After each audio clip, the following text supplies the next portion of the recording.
आज नवरात्रे में कात्यायनी माता का दिन भी है और कथा भी कात्यायनी माता की आई है। नवरात्रे चल रहे हैं। माँ जगत जननी जगदम्बा से प्रार्थना करा करो कि तू मेरे घर में एक बार जरूर आना। माँ, प्रत्येक घर के अंदर एक बेटी का जन्म जरूर होना चाहिए। माँ और बाप को दूसरा जन्म नहीं लेना पड़ेगा। वो भगवान शंकर के धाम में खूब आनंद के साथ कैलाश पर बैकुंठ में स्वर्ग के सिंहासन पर बैठेगा। स्वर्ग सिंहासन में माननीय विधायक महोदय श्री राजेश दादा पांडवी जी को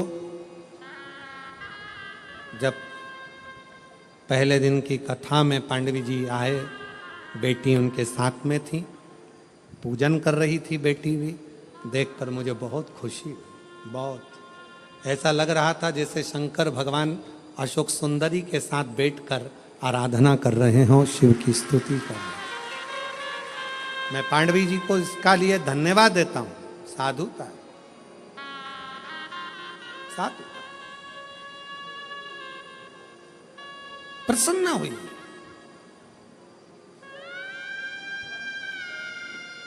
बेटे के जन्म पर जितने नगाड़े बजवाते हो उससे दोगुना नगाड़ा बेटी के जन्म पर बजवाना। क्यों? बेटे का जन्म हुआ है तो दूसरी बार जन्म तुम्हें पृथ्वी पर लेना पड़ेगा, वापिस आना पड़ेगा और अपना कर्म का भोग भोगना पड़ेगा, फिर जन्म लेना पड़ेगा। पर घर में अगर एक बेटी का भी जन्म हो गया तो दूसरी बार जन्म नहीं लेना पड़ेगा। इसलिए ज्यादा नगाड़े बजवाना कि अब मेरा आखिरी जन्म है, अब जन्म नहीं लूंगी।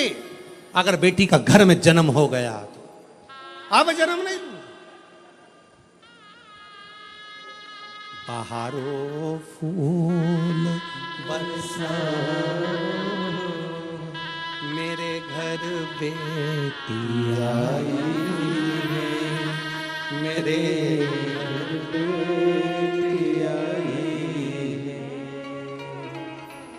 फिर से जन्म नहीं पाऊं, मेरे घर बेटी आई है, मेरे घर बेटी आई है। हिमालय राज के घर में जब पार्वती जी का जन्म हुआ, कहते हैं दुनिया के यहाँ पर जन्मदिन की पार्टी एक दिन की होती हो, दुनिया के यहाँ जन्मदिन की पार्टी 2 दिन की होती हो, 2 महीने की होती हो, 4 महीने की होती हो, हर साल जन्मदिन पे होती हो।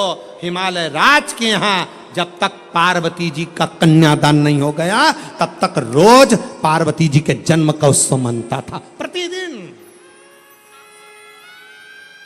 प्रतिदिन पार्वती जी के जन्म का उत्सव रोज मनता था हिमालय राज के घर रोज। एक दिन इंद्र के मन में आया और इंद्र ने जाकर पूछ लिया हिमालय राज से, इतनी प्रसन्नता क्यों है? हिमालय राज ने कहा, बड़ी प्रसन्नता का विषय यह है कि आज मेरे घर में बेटी का जन्म हुआ है। तो बेटी तो तुम्हारी 7 वर्ष की हो गई, जन्मदिन तो जब जन्म हुआ था तब मनाना था, तुम तो रोज जन्मदिन मनाते हो बेटी का, रोज जन्मदिन प्रतिदिन। हिमालय राज ने कहा, शास्त्र कहता है एक बेटी जब घर में, रसोई घर में एक बेटी जब अपने घर के अंदर बैठकर भोजन करती है तो कहते हैं 1000 अश्वमेध यज्ञ का फल उसे प्रतिदिन प्राप्त होता रहता है, प्रतिदिन। अरे दुनिया वालों से पूछो कि नवरात्रे में कन्या भोज क्यों कराते हो? दुनिया वालों से पूछो कि नवरात्रे में बेटियों को क्यों ढूंढने जाते हो? दुनिया वालों से पूछो कि नवरात्रे की अष्टमी और नवमी पर कन्या का पूजन क्यों करते हो? क्योंकि दुनिया वालों को यह मालूम पड़ना चाहिए कि देवी भागवत में लिखा है, एक कन्या एक बेटी जब किसी के घर में मुख झूठा करती है, एक बेटी एक कन्या जब किसी के घर में भोजन करती है तो उसके भंडारे कभी खाली नहीं रहते। इसलिए कन्या पूजन किया जाता है, इसलिए बेटी का पूजन किया जाता है। और आज के जमाने में लोग मंदिर में जाकर भगवान से कहते हैं, भगवान, ओ भगवान, हमारे घर में एक बेटा दे दो, एक बेटा। और बाजू में खड़ी हुई लक्ष्मी जी नारायण जी से बाजू में खसक के बोलती है, कितना मूर्ख है, बेटा मांग रहा है और रोज मंदिर में आकर कहती लक्ष्मी दे दो। और बहू को चाहिए क्या? जम के बोलो बेटा। और रोज मांगती क्या है? बोलो लक्ष्मी। तो एक काम कर, बेटा दे दो, लक्ष्मी मत देना, लक्ष्मी मत देना। अब अपन भी देखें कि बेटे से काम चल जाए क्या।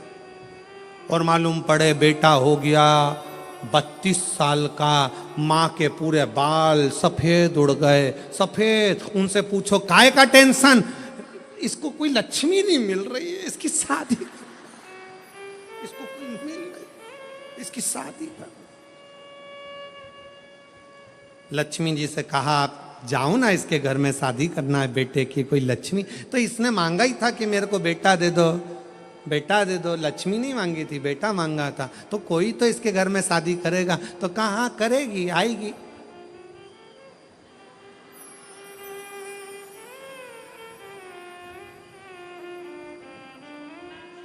आएगी पावागढ़ वाली आएगी।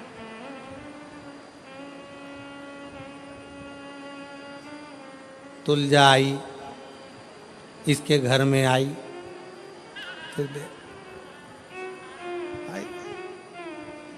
फिर सवेरे शाम सास रोज आरती गाएगी।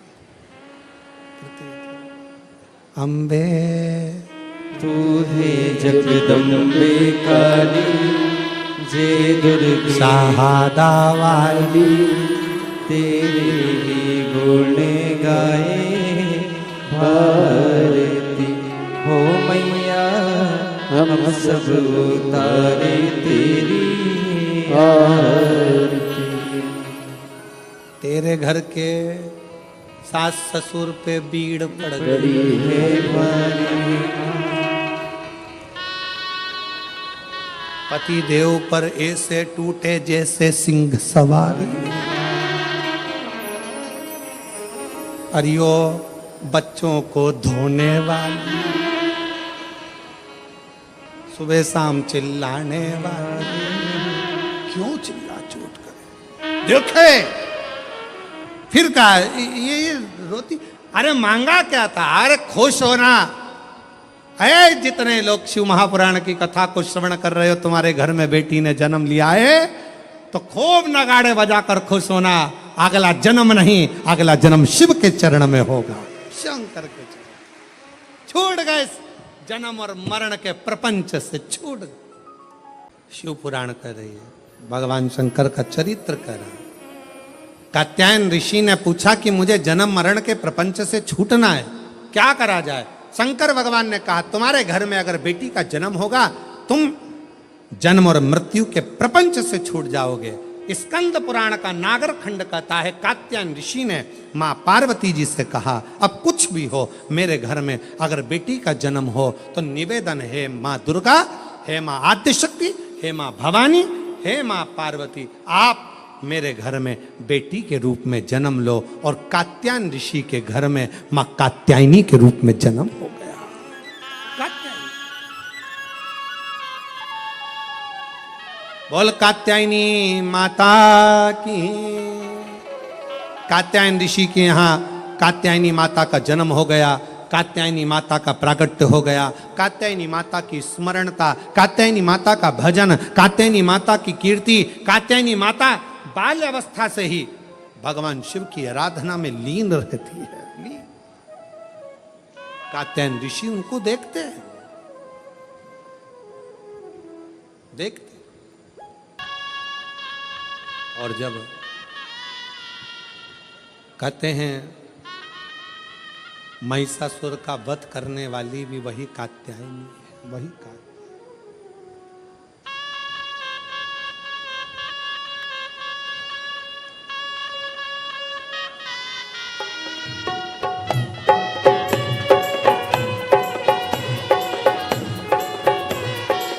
बैठे बैठे दोनों हाथों से ताली सेवा देते हुए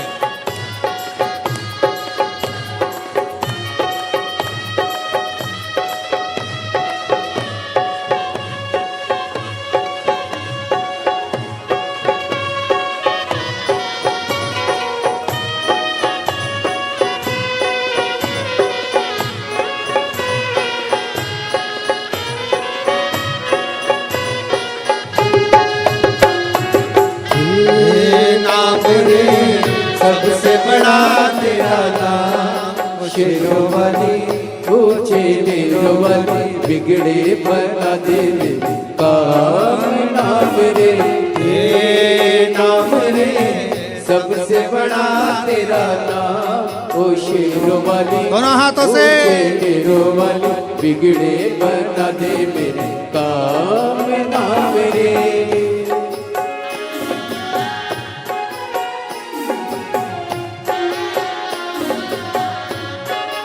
बोल कात्यायनी माता की।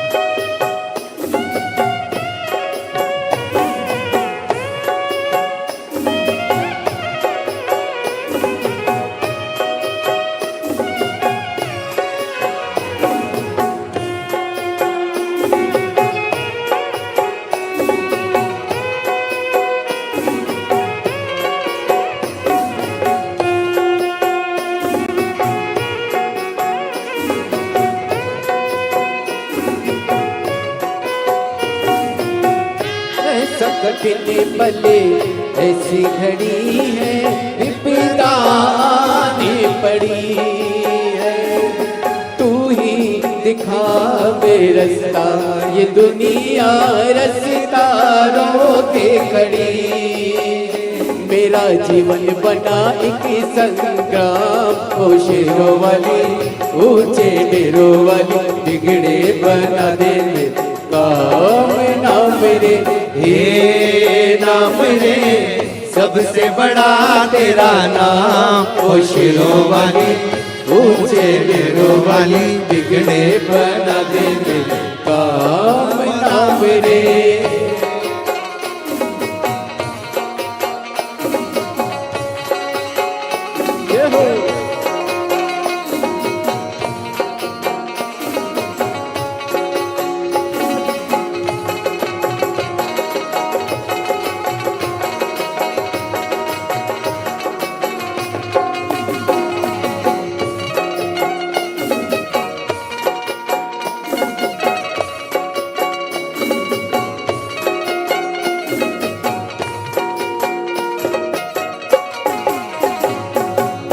भक्तों को दुष्टों से छुड़ाए, बुझती ज्योति जगाए। जिसका नहीं है कोई जगत में तो उसकी बन जाए। तीनों लोग करे तो है प्रणाम। ओ शेरों वाली ऊंचे डेरों वाली बिगड़े बना दे मेरे काम नाम रे, हे नाम रे सबसे बड़ा तेरा नाम। ओ शेरों वाली ऊंचे डेरों वाली बिगड़े बना दे मेरे काम नाम रे।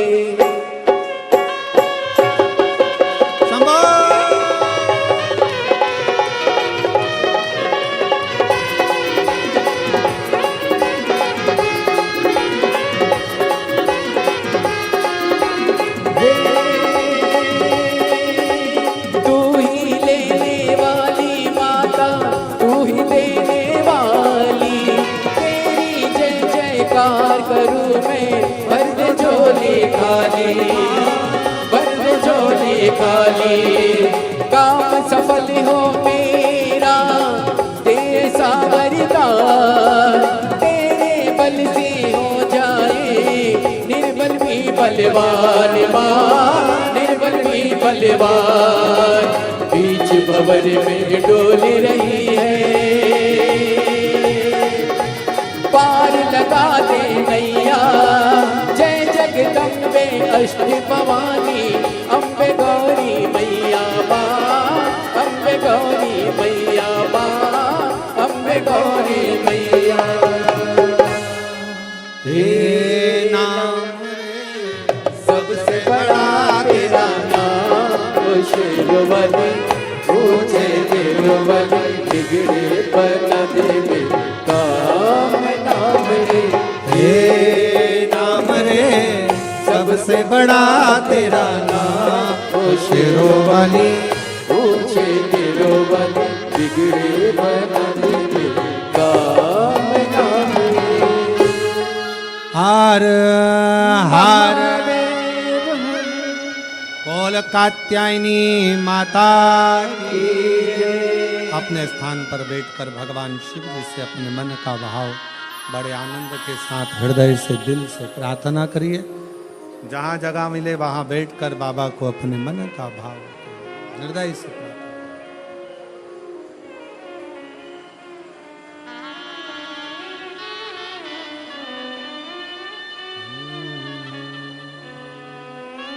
सभी लोग साथ में बोलेंगे। आज नवरात्रि में कात्यायनी माता का दिन भी है।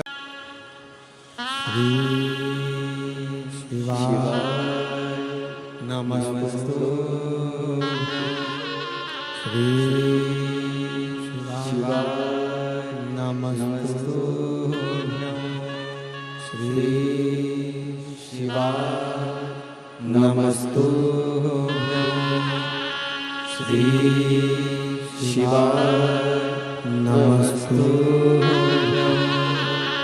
श्री शिवाय नमस्तु। भोला सब दुख काटो ओ भोला सब दुख काटो। शिव शंकर जपो तेरी माला, भोले बाबा जपो तेरी माला।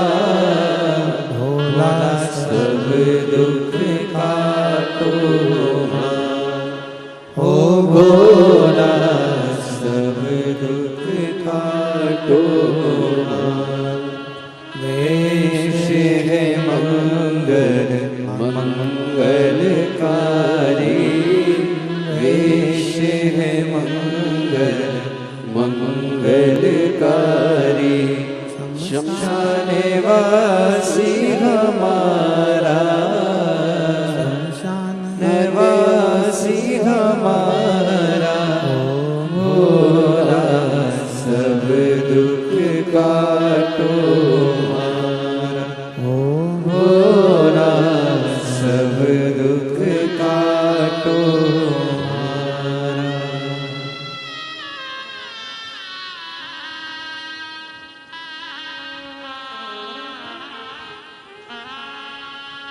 बाबा देवादिदेव महादेव भगवान शिव भरदानी त्रिकालदर्शी कैलाशी विनाशी भगवान शंकर त्रिपुंडधारी त्रिलोकी के नाथ कात्यायन ऋषि को मां पार्वती कात्यायनी बनकर प्रकट हुई।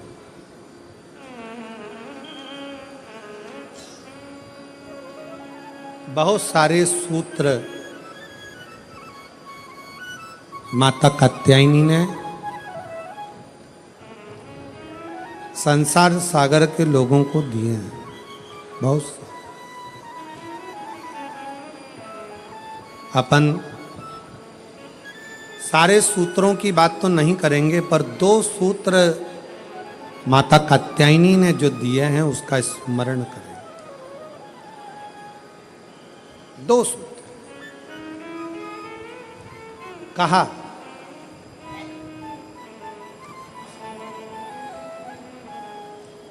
माता कात्यायनी ने कहा कात्यायन बाबा से, पिताजी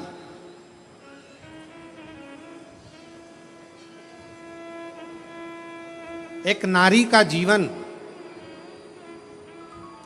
पूर्ण संघर्ष का जीवन होता है, पूर्ण समर्पण का जीवन होता है। पर एक नारी ही ऐसी होती है जो अपने पूरे कुल को संसार सागर से पार उतार सकती है।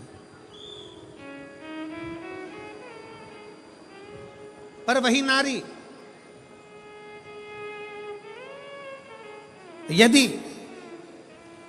परिवार में रहकर अगर भेद करती है तो स्वतः स्वयं अपने आप को भी डुबो लेती है और स्वयं कुल को भी डुबो लेती है।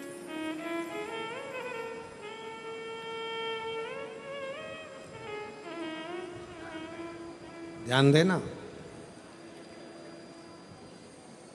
तुम्हारे घर में अगर 4 बहुएं हैं, 5 बहुएं हैं, 3 बहुएं हैं, 2 बहुएं हैं, 6 बहुएं हैं, सास का सबसे बड़ा कर्तव्य होना चाहिए कि इन बहुओं में कोई भेद नहीं होना चाहिए।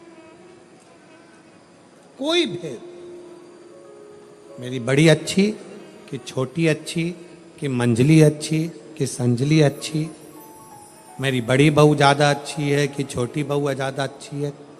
बहुओं को कभी पलड़े में तोलना नहीं है।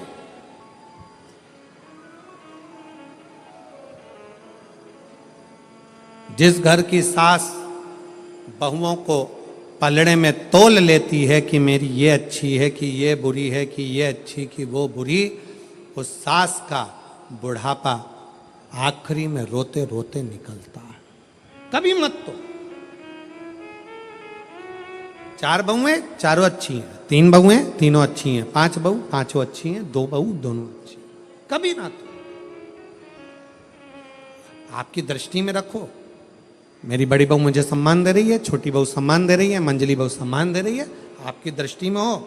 पर जनमानस के सामने ये बात कभी ना आए, किसी रिश्तेदार के सामने ये बात ना आए कि मेरी बड़ी अच्छी कि छोटी अच्छी, कि बड़ी बुरी कि छोटी बुरी, कि कौन कैसा, ये भेद कभी मां के मन में ना। और दूसरा सूत्र मां कात्यायनी का अपने अंदर उतारिएगा। दूसरा सूत्र भी बड़ा प्रबल है।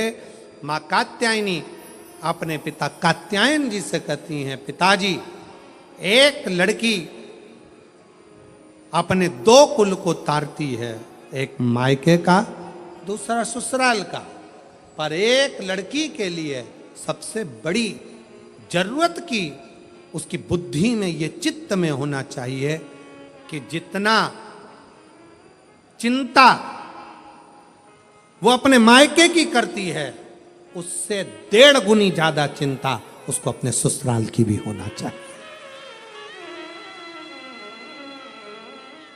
जितनी चिंता वो अपने ससुराल की करे उतनी मायके की करे, मायके की और ससुराल की करे, पर मायके से विवाह होने के बाद 1.5 चिंता ससुराल की। मां कात्यायनी कात्यायन ऋषि से कहती हैं, पिताजी, जब एक लड़की, उसका जीवन कोरा है, उसकी चित्त वृत्ति कोरी है, कभी वो अपनी सास से नहीं मिली, कभी वो अपने ससुर से नहीं मिली, कभी अपने पति से नहीं मिली, कभी अपने देवर जेठ से नहीं मिली, उसका जीवन कोरा रहता है। कात्यायन ऋषि से कात्यायनी जी कर रही हैं, उसका जीवन कोरा है। उस कोरे जीवन में उस कन्या को, उस स्त्री को, उस नारी को चाहिए कि पिता से जितना स्नेह हो उससे 1.5 स्नेह उसके ससुर से हो, भाई से जितना स्नेह हो उससे 1.5 स्नेह उसके देवर और जेठ से हो, जितना स्नेह अपनी सगी बहन से है उससे 1.5 स्नेह देवरानी और जिठानी से हो, और जितना स्नेह मेरे अपने मायके से है उससे 1.5 स्नेह अपने ससुराल से हो। उसकी चित्त वृत्ति। आज परिवार टूट रहे हैं। कात्यायनी माता की लोग पूजन जरूर करते हैं पर कात्यायनी माता के विचारों को अपने अंदर नहीं रखते। अदालत में जितने केस प्रॉपर्टी के नहीं हैं, अदालत में जितने केस कत्ल के नहीं हैं, अदालत में जितने केस कोई फालतू नहीं है, उससे 4 गुना ज़्यादा केस आज अदालत में केवल तलाक के हैं कि तलाक लेना है। कारण क्या है? उसका कारण केवल एक है कि आप दोनों को सम लेकर नहीं चल पा रहे हो। मायके की प्रियता ऐसी बढ़ती है कि ससुराल बुरा लगने लगता है। मेरी बहन तो ऐसी थी, मेरे पिताजी तो ऐसे थे, मेरा परिवार तो ऐसा था। ठीक है, आपका परिवार श्रेष्ठ है, बहुत अच्छा है, बहुत ध्यान रखने वाला है, पर जो ललाट में परमात्मा ने लिख कर दिया है, इसको नकार तो नहीं सकते हो। इसको भी अपनाना पड़ेगा, अपना बनाना पड़ेगा, स्नेह करना पड़ेगा, इसको भी अपना बनाकर इसके साथ रहना पड़ेगा। माना बेकार मिल गया कुछ, मान लो बेकार मिल गया, तो क्या आप उसको स्वीकार नहीं करोगे? हो सकता है तलाक ले लोगे और तलाक लेने के बाद जैसा अभी मिला है इससे भी जोरदार सिंदूर चढ़ा हुआ भेरू मिल गया तो कौन सा फर्क? विचार करिए। इसलिए जो मिला, माता कात्यायन बाबा से कहती हैं दोनों का साझा बनाकर चलना है। घर में रहने वाली स्त्री, घर में रहने वाली माँ, घर में रहने वाली बहू, घर में रहने वाली बेटी, घर में रहने वाली सास, घर में रहने वाली दादी, घर में रहने वाली ये एक नारी, दोनों का साझा बनाकर जब चलती है तो वह अपने कुल को, अपने परिवार को उन्नति की ओर लेकर जाती है और यश प्राप्त करती है, यश प्राप्त करती है। ये श्रेष्ठता हो। बोल बम का नारा है, जम के बोलो कल्याण तुम्हारा है। बोल बम का नारा है, सारी समस्या का हल श्री शिवाय। भगवान शंकर की अविरलता धारण करिए। अविरल कहा स्कंद पुराण में, नागर खंड में एक बड़ा सुंदर संवाद आता है।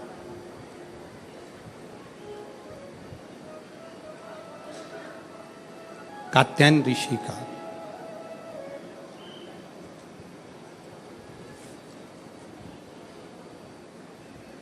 स्कंद पुराण के नागर खंड में कात्यायन ऋषि का चरित्र आता है कि कात्यायन ऋषि ने भगवान शिव और मां आद्य शक्ति की साधना करी।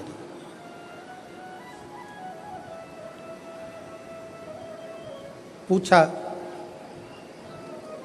कि यह साधना करने का कारण क्या है, क्यों कर रहे हो, किस लिए? आप यदि कथा में जा रहे हो तो लोग आपसे पूछेंगे क्यों जा रहे हो, किस लिए, वहां क्यों जाना, किस लिए जाना, किस कारण? आप दवाई खा रहे हो तो लोग पूछेंगे दवाई किस लिए खा रहे हो, क्यों खा रहे हो, क्या कारण है, क्यों खाई है, किस लिए?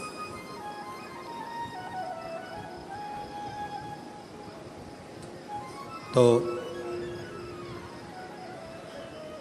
स्कंद पुराण का नागर खंड कहता है कि कात्यायन ऋषि भगवान शंकर की और मां आद्य शक्ति की आराधना कर रहे हैं, दोनों की। पूछा,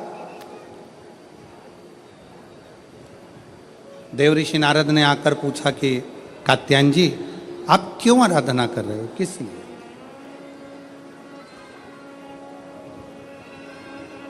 तुम्हारे आराधना करने का कारण क्या है, तुम्हारे भजन करने का कारण क्या है, तुम्हारे स्मरण करने का कारण क्या है, तुम्हारी भक्ति करने का कारण क्या है, तुम्हारा नाम जाप करने का कारण क्या है, तुम्हारा भगवत नाम लेने का कारण क्या है, किस कारण से कर?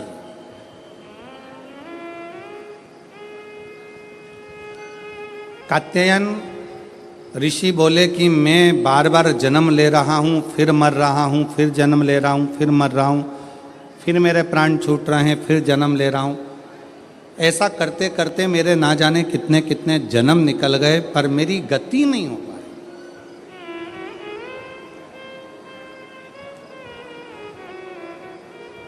कितने जन्म निकल गए, कितने। और मेरी शाहदा की जीजियों, मेरे शाहदा के जीजाओं, मेरी बेटियों बेटाओं, मेरी माताओं, मेरे भाई, मेरी बहनों, मेरे सखा, मेरे बांधव, एक बात बहुत सावधानी से स्मरण में लीजिएगा।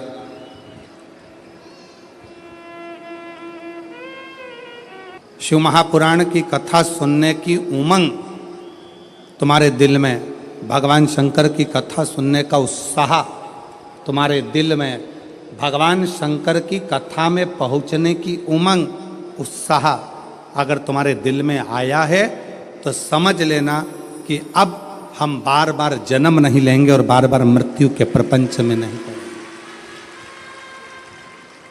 अब हमें शिव मिल गया, अब हमें शंकर मिल गया, अब हमें शिव की प्राप्ति हो गई।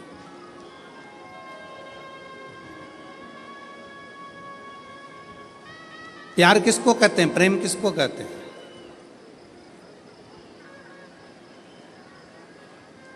प्रेम की परिभाषा क्या है? प्रेम किसको कहते हैं कि जिससे मिलने के लिए उत्साह बढ़ता जा, उमंग बढ़ती जा, दिल में तमन्ना, उत्साह, उमंग बढ़ती चली जा रही है। वो एक लाइन आप लोग गुनगुनाते हो ना,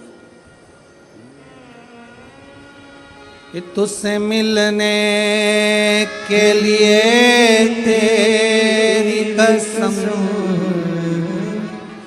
तुझसे मिलने के लिए तेरी कसम, एक मुलाकात जरूरी है सनम, एक मुलाकात बाबा से मिलन के लिए, उस परमात्मा से मिलने के लिए, उस परमात्मा के दर्शन के प्रति, उसकी कथा के प्रति, उसके भजन के प्रति, उसके मिलने के प्रति। मेरी बहनें जितनी बैठी हैं, मेरी जीजियाँ जितनी बैठी हैं, मेरे जीजा जितने बैठे हैं, मेरे भाई जितने बैठे हैं, मेरी माताएं, मेरे बंधु जितने बैठे हैं, आप अपने घर में थे, पहले दिन की कथा सुनने के लिए आप आ गए। पहले दिन इतना भीड़ हो गया, इतना भीड़ हो गया, गाड़ी बहुत दूर खड़ी हो गई, धूप भी बहुत तेज, पैदल चल चल के आप अपनी गाड़ी तक पहुँचे, ट्रैफिक में फंस गए, घर पहुँच गए। अब आपने सोचा कि अब एक काम करूँगी, मैं तो टीवी पर कथा सुन लूँगी, कल नहीं जाऊँगी। पर जैसे ही कल हुआ और वापिस तुम्हारे मन में नी, 5 दिन की तो कथा है, चाहे कुछ भी हो जाए मैं तो जाऊंगी, चाहे कुछ नहीं। फिर उमंग। अब इतना ट्रैफिक में फंस गए हो, इतनी भीड़ में फंस गए हो, इतना बैठने के लिए अगर 1 बजे कथा चालू हो रही है तो तुम कम से कम ना करते हो। ये पीछे वाले पंडाल वाले तो रात भर से इंतजार करते हैं, तब इनको दोपहर में 1 बजे कथा मिलती है। पर जो आगे बैठे हैं पंडाल में, मेरा मन कहता है, विश्वास कहता है कि आप लोग भी 1 बजे के पहले कम से कम 10-11 बजे तो आते होगे। बोलो सही है कि गलत है? 11 बजे 10 बजे तो पहुँचते होगे कि हमको जाना है, आगे बैठना है, जाना है, आगे बैठना है। अब तुम अगर सोचते कि हमने 1 दिन की कथा सुन ली, बाकी के दिन टीवी पे सुनेंगे, अगर घर पर पहुंचने के बाद दूसरे दिन की फिर ललकता जाग जाए, दूसरे फिर दिन की फिर तमन्ना जाग जाए, तो समझ लेना कि शंकर से स्नेह बढ़ गया है, पिता से प्रेम बढ़ गया है और पिता से मिलने की ललकता बढ़ गई, पिता के प्रति जागरूकता बढ़ गई। पिता की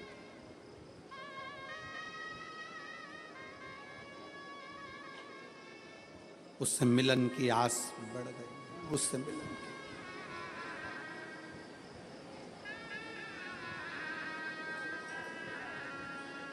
आपको मालूम है लंका का राजा रावण शंकर भगवान के कैलाश पर्वत को क्यों उठा रहा था? किस लिए? उसके रास्ते में जाने में दिक्कत हो रही थी, इसलिए। पुष्पक विमान पर बैठकर रावण जा रहा था और कैलाश के ऊपर से विमान उड़ नहीं पा रहा था, तो नीचे आकर खड़ा हो गया और गुस्से में उसने कैलाश पर्वत को उठाना प्रारंभ कर दिया। नहीं,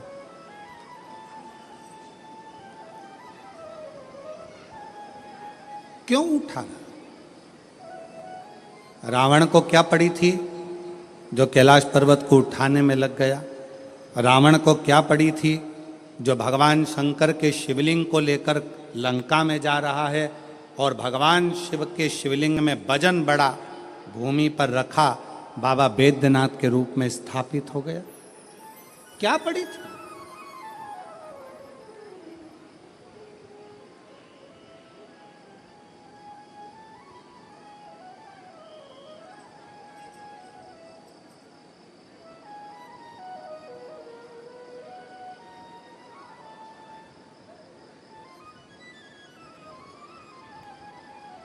आक्रांताओं ने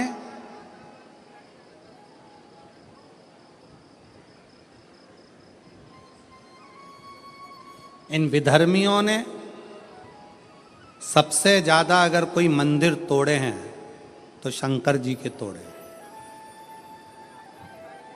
आक्रांताओं ने, विधर्मियों ने सबसे ज्यादा आक्रमण अगर किसी मंदिरों में करा है तो वो शंकर जी के मंदिर पर करा, शिव मंदिर।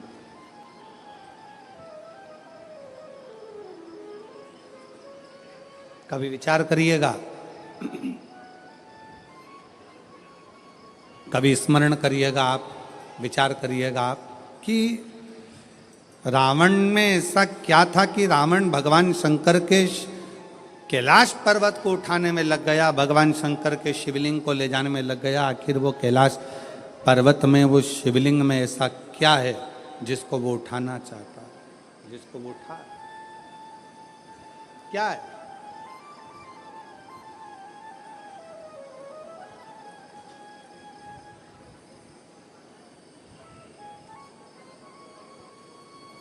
शिव महापुराण की कथा कहती है, रावण ने अपने भाई कुबेर को सताकर कुबेर के सिंहासन को छुड़ा लिया। रावण ने अपने भाई कुबेर को सताकर उसका पुष्पक विमान भी ले लिया, पर रावण कुबेर का सिंहासन उठाकर ले गया। रावण कुबेर का पुष्पक विमान लेकर चले गया, पर रावण कुबेर के सिंहासन पर बैठ नहीं पाया।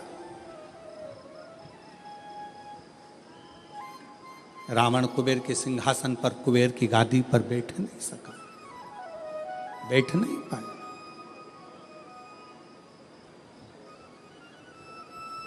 देवर्षि नारद निकल कर जा रहे थे, लंकापति रावण को देखा, रावण से पूछा क्या कर रहे हो? रावण कहने लगे कि मेरे को एक बात समझ में नहीं आती कि मैंने सारे इंद्र के सिंहासन को अपना बना लिया, देवताओं के सिंहासन को अपना बना लिया, सारे ग्रहों को अपने अनुकूल कर लिया, पर एक बात समझ में नहीं आती कि ये कुबेर का जो राज्य है, कुबेर का जो सिंहासन है, कुबेर का जो राज्य है, कुबेर का जो सिंहासन है, कुबेर का जो पद है, कुबेर की जो प्रतिष्ठा है, कुबेर का जो वैभव है, कुबेर का जो धन है, रावण कहता है ये मुझे कैसे प्राप्त हो, उसको मैं पाऊं कैसे, वो मुझे मिले कैसे, वो मुझे प्राप्त कैसे हो? देवऋषि नारद ने कहा, देवऋषि नारद बोले कि रावण, क्या तुमको मालूम है कि कुबेर की सत्ता, वैभव, लक्ष्मी, धन, संपदा कहाँ पर है? रावण ने पूछा, आप बताओ नारद जी की वो सत्ता, वो वैभव, वो पद, वो प्रतिष्ठा कहाँ है? देवऋषि नारद के मुख से निकल गया कि जो कैलाश पर्वत है, जिस पर्वत पर भगवान शंकर विराजमान होते हैं, उस पर्वत के ठीक नीचे कुबेर का पद, कुबेर की प्रतिष्ठा, कुबेर का वैभव, कुबेर की लक्ष्मी, कुबेर का धन, सब कैलाश पर्वत के नीचे।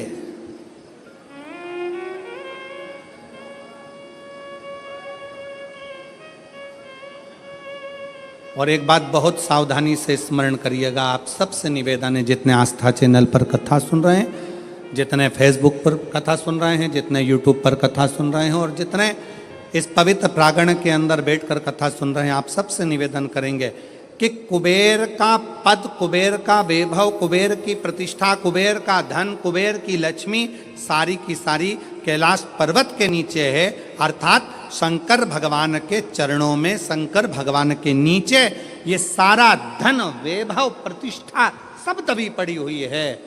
इसलिए लंका का राजा रावण मालूम पड़ने पर कैलाश पर्वत को उठाने लगा कि इसके नीचे से मैं लक्ष्मी को, वैभव को, धन को छुड़ा लूंगा, खींच लूंगा।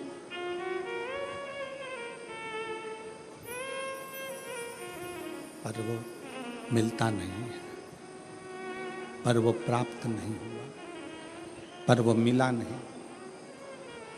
फिर रावण ने विचार करा रावण ने फिर विचार करा कि अगर ये कैलाश पर्वत नहीं उठ रहा तो मैं समय आने पर लंका में शंकर भगवान को लेकर जाऊंगा।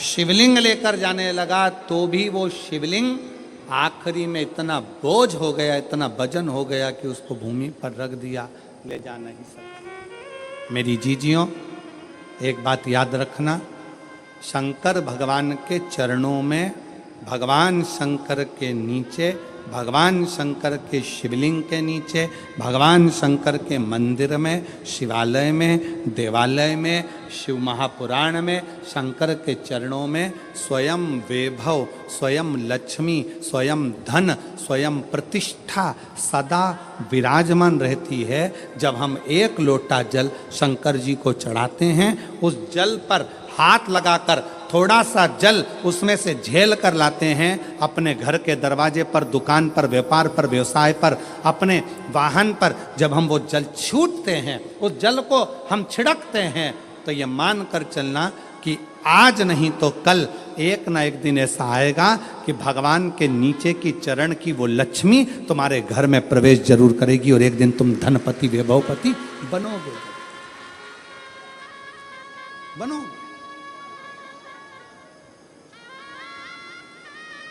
और शंभु शरणे पड़ी मांगू घड़ी रे घड़ी, दुख काटो दया करी न दर्शन आपो। शंभु शरणे पड़ी मांगू घड़ी दुख काटो दया करी दर्शन आपो।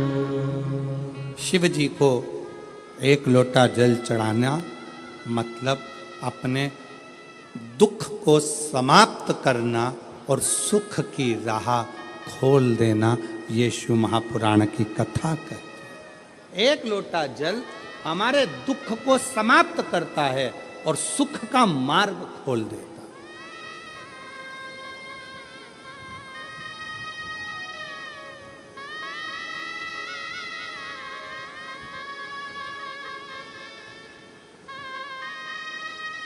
जितने लोग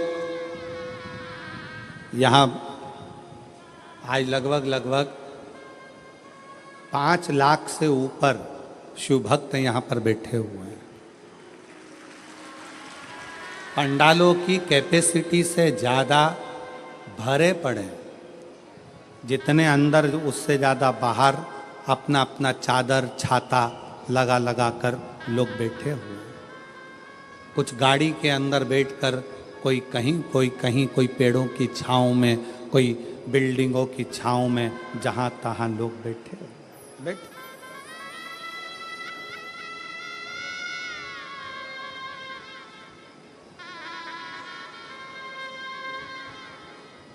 अब ईमानदारी से बोलो,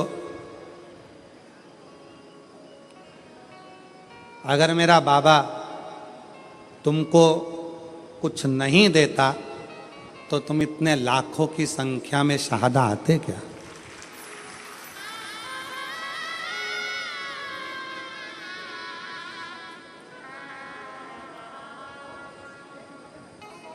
खाली ना जाता कोई दर से तुम्हारे, खाली ना जाता कोई दर से तुम्हारे।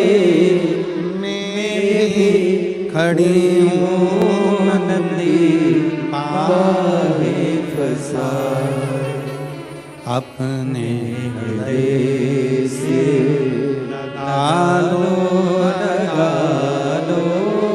गिरा जा रहा हूँ, उठा लो, भोले अपने दर से अब तो न टालो, गिरी जा रही हो,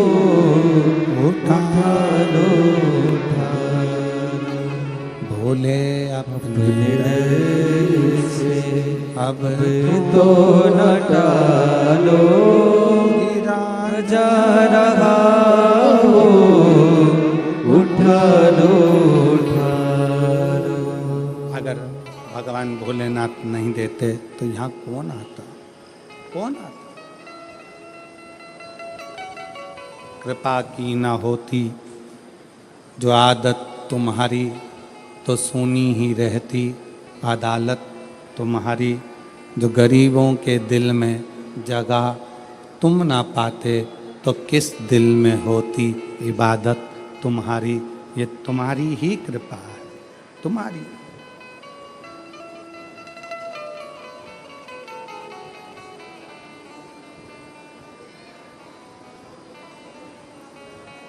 लंका का राजा रावण कैलाश पर्वत को उठा रहा है। क्यों? उसको मालूम है कि इसके नीचे कुबेर का वैभव, कुबेर की सत्ता, कुबेर का आनंद, कुबेर की लक्ष्मी इसी के नीचे है। उठा रहा।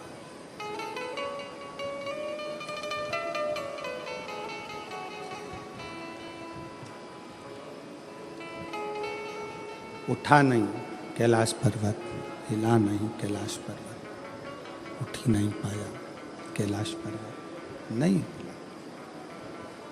फिर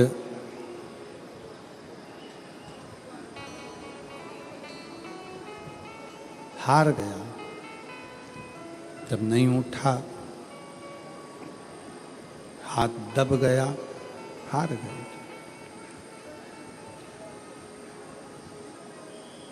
फिर शिवलिंग को ले जाने की तैयारी करी, वो शिवलिंग भी नहीं उठा, वो शिवलिंग भी ले जा नहीं सका। वो शंकर भगवान का शिवलिंग भी ले जा नहीं पाए।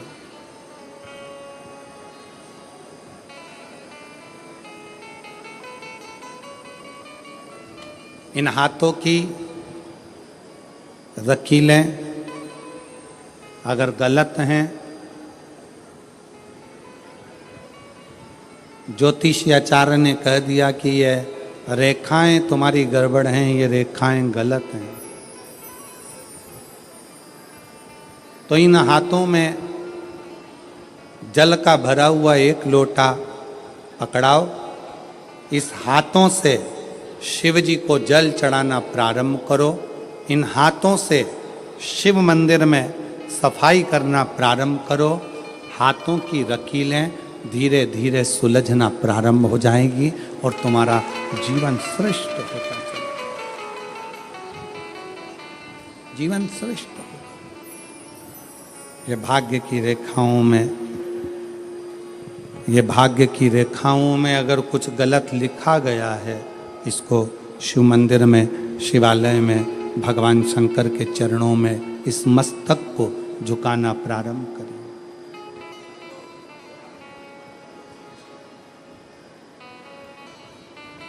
सुलझना प्रारंभ।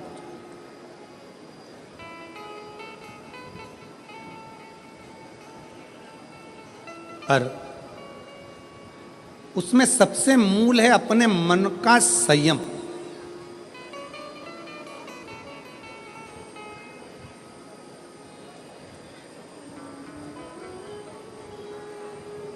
अपने मन का संयम। एक प्रश्न आपसे करेंगे, उत्तर दीजिएगा। एक तरफ शैतान है, राक्षस है, और दूसरी तरफ समुद्र है। आपसे कहा जाए कि इन दोनों में से एक को चुन लीजिए। एक तरफ समुद्र है, दूसरी तरफ राक्षस शैतान है। आप क्या चुनोगे? उत्तर दो। एक तरफ समुद्र है, एक तरफ राक्षस है, शैतान है, वो उधर से बढ़ रहा है, समुद्र की लहरें इधर से बढ़ रही है। आप दोनों में से क्या चुनना पसंद करोगे? क्योंकि इधर भी मरना है, उधर भी मरना है।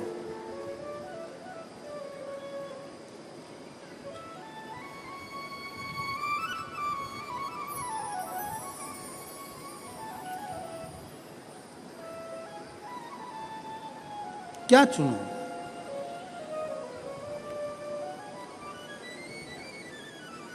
तो हो सकता है आप में से आधे लोग कहें कि हम समुद्र को चुन लेंगे, कोई कहे हम राक्षस को, शैतान को चुन लेंगे।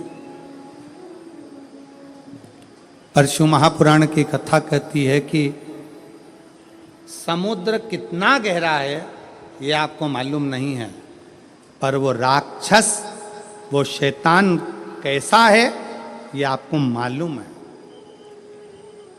तो प्रयास करना कि वो राक्षस को चुनना श्रेष्ठ है कि कम से कम ये राक्षस है, ये हमको मालूम है, इसको कैसे डील करना है ये हमको मालूम है, ये कैसे इसको संभालना है ये हमको मालूम है। हम उस राक्षस को छोड़कर अगर समुद्र के पास जाएंगे, दिख तो अच्छा रहा है, लहरें भी अच्छी लग रही है, पर यह कितना गहरा होगा और कितनी गहराई में ले जाएगा और कब समाप्त कर देगा पता नहीं चल पाएगा, पता नहीं चल दिखेगा।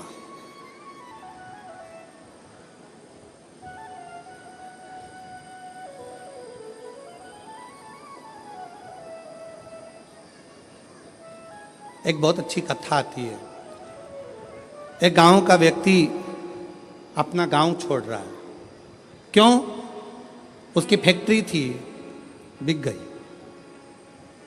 उसका व्यापार था, बंद हो गया,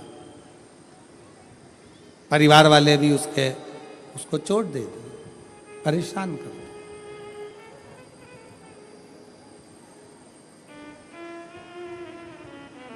उसने प्लान बनाया कि अब मुझे इस गांव में नहीं रहना है, मुझे ये गांव छोड़ना है, मुझे ये गांव छोड़कर जाना है।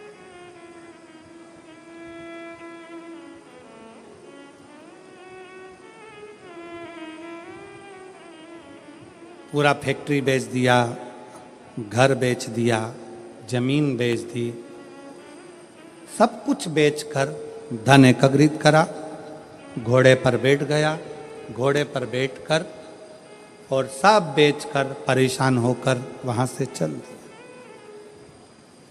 60 किलोमीटर दूर दूसरा गांव था, वहां पहुंच गया। गांव में जाकर देखा तो गांव के लोग आम के पेड़ के नीचे, पीपल के पेड़ के नीचे बैठे हुए हैं, बातचीत कर रहे हैं, सब आपस में बातें कर रहे थे।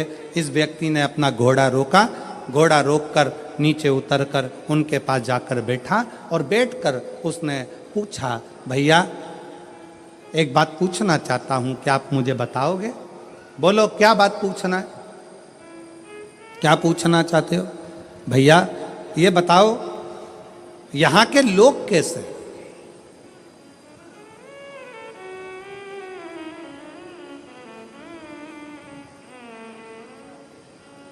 गांव के लोगों ने पूछा तुम कहां से आए हो? उसने कहा मैं अपने गांव से आया हूं, यहां से 60-70 किलोमीटर दूर से। मेरा सारा अब वो गांव मैंने छोड़ दिया है और मैं सोच रहा हूं कि कोई गांव में जाकर बसना है, मुझे किसी गांव में जाकर रहना मुझे। तुम बताओ यहाँ के लोग कैसे हैं, इस गांव के लोग कैसे? तो गांव के लोगों ने पूछा कि तुम हमसे पूछ रहे हो कि यहाँ के लोग कैसे हैं, पहले तुम बताओ कि तुम जो अपना गांव छोड़कर आए हो वहां के लोग कैसे थे?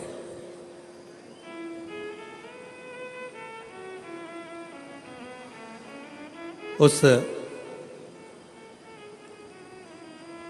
व्यक्ति ने कहा वहां हमारे गांव के लोग इतने दुष्ट, पक्के रावण, कंस की औलाद, इतने गंदे, इतने गंदे पूछो मत। झूठ, प्रपंच, बेईमानी, छल सब उसमें भरा हुआ। अच्छा हाँ, अब आप बताओ आपके गांव के लोग कैसे हैं? तो उन्होंने कहा भैया तुम जो बोल रहे हो बिल्कुल वैसे की वैसे ही हमारे गांव के लोग भी हैं। अब उसने मन में सोचा कि अपना गांव का सामान बेचकर आया और यहाँ के लोग भी ऐसे ही हैं, तो क्या मतलब यहाँ रहने से, और आगे बढ़ा। 200 किलोमीटर दूर आगे जाने पर फिर एक गांव में पहुंचा। एक गांव में पहुंचा तो वहाँ पर लोग बैठे हुए थे, बातचीत कर रहे थे। ये उतर कर फिर गया, इसने जाकर पूछा क्यों भैया क्या बात है। गांव के लोगों ने पूछा तुम कौन हो? मैं 200 किलोमीटर दूर मेरा गांव था, सब कुछ बेचकर मुझे बसना है, कोई अच्छा गांव ढूंढ रहा हूं। अच्छा, तो अब ये बताओ कि आपके गांव के लोग कैसे हैं? उसने कहा हमारे गांव के लोग। हाँ, पहले ये बताओ कि तुम्हारे गांव के लोग कैसे थे? घोड़े पर बैठा हुआ व्यक्ति ने कहा मेरे गांव के लोग। हाँ, उसने विचार करा, अभी पहले वालों को बताया ऐसा ऐसे थे, इसने अब अपनी बात को पलट दिया और यहां पर बोला मेरे गांव के लोग एकदम संत तुकाराम जैसे, मेरे गांव के लोग एकदम संत नामदेव जी जैसे, मेरे गांव के लोग मीराबाई जैसे, मेरे गांव के लोग तुलसीदास जैसे, मेरे गांव के लोग तो इतने धर्मात्मा, इतने पुण्यात्मा, इतने भजन करने वाले, इतना कीर्तन करने वाले, इतना मंत्र जाप करने वाले, मेरा गांव का लोग इतना सत्यवादी, पूछो मत। इतने में फिर इसने पूछा अब बताओ तुम्हारे गांव के लोग कैसे हैं? तो सारे गांव वाले एक जैसे बोले बस हमारे गांव के लोग भी तुम जैसा बता रहे हो ना बिल्कुल वैसे की वैसे ही है। हमारे गांव के लोग भी धर्मात्मा है, हमारे गांव के लोग भी पुण्यात्मा है, हमारे गांव के लोग भी सत्कर्मी हैं, हमारे गांव के लोग भी संत तुकाराम जी जैसे हैं, हमारे गांव के लोग भी संत नामदेव जी जैसे हैं, हमारे गांव के लोग भी मीराबाई जैसे हैं। तब उस व्यक्ति के दिमाग में आया कि ये बिल्कुल सत्य है। आप कितने भी गांव बदल लो, आप अपनी कितने भी घर बदल लो, आप अपने रिश्तेदार को छोड़कर दूसरे शहर में जाकर बस जाओ, तुम जैसे होगे वैसे ही दुनिया के लोग मिलेंगे। आप अच्छे हो तो दुनिया अच्छी मिलेगी। कितने बदलोगे? शहादा छोड़ा पूना चले गए, पूना छोड़ा मालेगांव चले गए, मालेगांव छोड़ा लातूर चले गए, लातूर छोड़ा नागपुर चले गए, नागपुर छोड़ा मुंबई चले गए और वहां पर भी जाकर के हम तो जैसे थे हमारे गांव के लोग जैसे पहले थे, जैसे हमारे आसपास के लोग ईर्ष्या रखते थे, जैसे हमारे गांव के लोग वैसा करते थे, वैसे की वैसे यहां मिल रहा है। उसका कारण क्या है?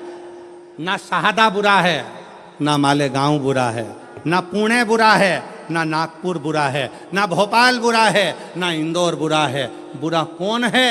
हमारी सोच कि हम दिन भर एक दूसरे में बुराइयां ढूंढते रहते हैं। मेरा पड़ोसी ऐसा, मेरा रिश्तेदार वैसा, मेरा देवर ऐसा, मेरी देवरानी ऐसी, मेरी जेठानी ऐसी, मेरा परिवार ऐसा, मेरा कुटुंब ऐसा, मेरा कबीला ऐसा। हम दिन रात अपने गांव में रहकर, अपने घर में रहकर भी हम दिन भर बुराई ढूंढते थे। तो तुम अच्छे से अच्छे बंगले में जाकर रह लो, वहां भी तुमको बुराई ही मिलेगी। तुम अच्छे से अच्छे 5 स्टार होटल में रह लो, वहां पर तुमको बुराई ही मिलेगी। और जब तुम्हारी आदत हो गई छोटे से घर में भी अगर तुम दिल बड़ा रखकर प्रेम के साथ रहते हो ना, तो तुम जहां रहोगे ना वहां पर भी तुमको आनंद की अनुभूति होती रहेगी, प्रसन्नता मिलती रहेगी वहां पर।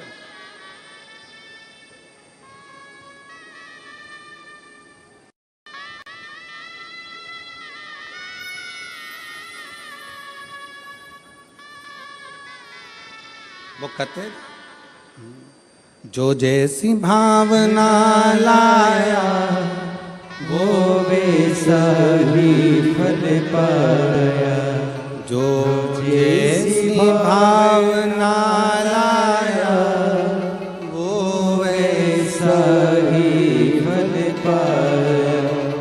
नहीं खाली उसे लौटाया, वो मन ही मन हर्षाया।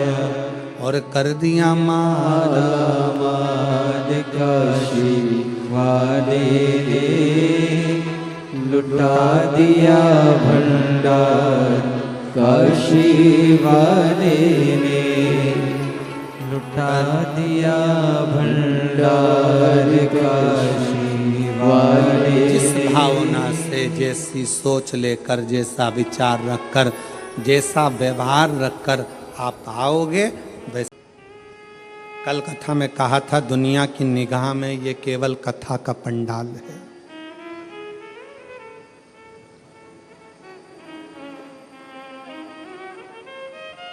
दुनिया की निगाह में केवल ये शिव महापुराण की कथा का पंडाल है, पर हम कहते हैं ये केवल कथा का पंडाल नहीं, आपकी किस्मत खोलने की चाबी का पंडाल है, जहां किस्मत खोलने की चाबी मिलती है।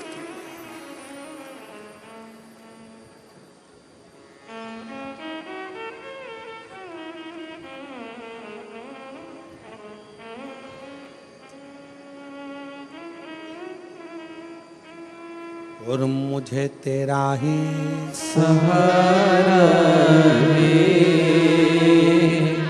मेरे भोले बाबा। शंकर भगवान के शिवलिंग के नीचे का स्थान कुबेर का होता है। शंकर भगवान के कैलाश के नीचे का स्थान कुबेर की लक्ष्मी का होता है।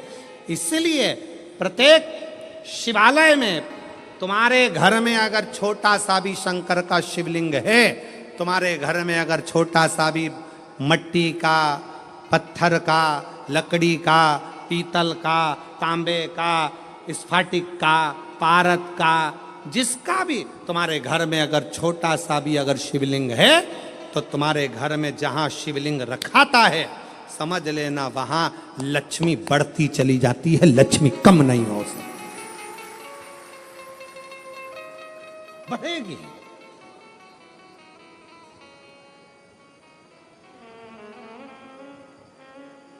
बस दो चीजों का स्मरण रखिए, एक अपने खानदान का, दूसरे अपने खान पान का।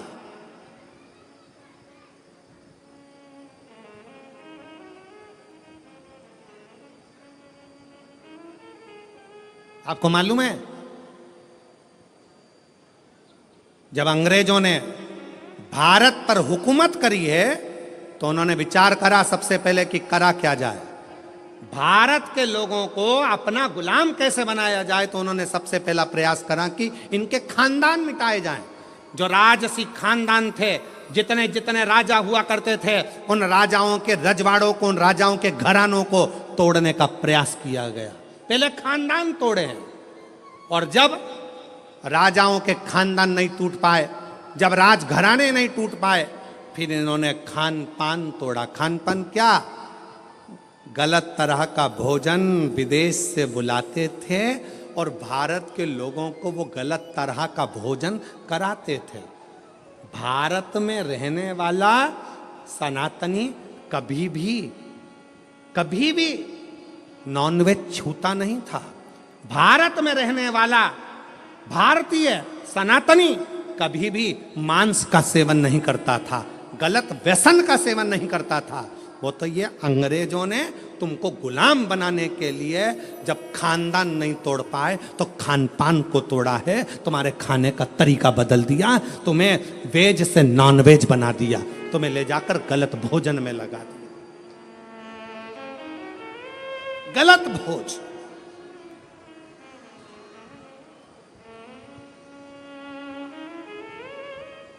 क्यों इतनी बीमारियां पनप रही हैं?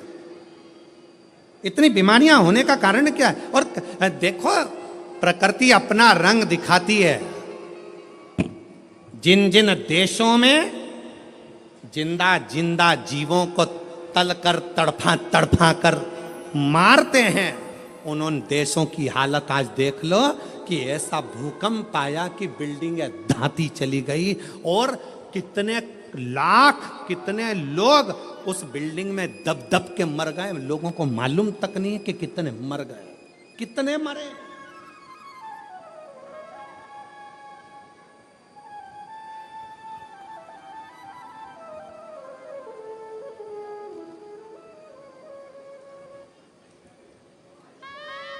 कितने। इसलिए निवेदन है, थोड़ा सा अपने आप को सुधारने का प्रयास करिए, थोड़ा सा, ज्यादा नहीं, थोड़ा सा।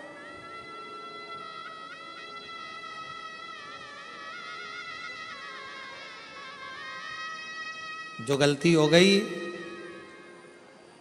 अभी तक जो गलती कर ली, उस गलती को अब छोड़ने का प्रयास करो। मदिरा के नशे में हो, मदिरा छोड़ने का प्रयास करो। गलत भोजन के चक्कर में हो, छोड़ने का प्रयास करो।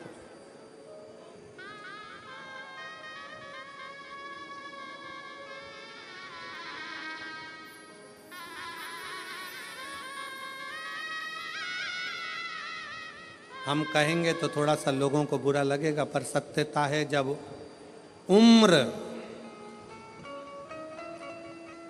और कमर,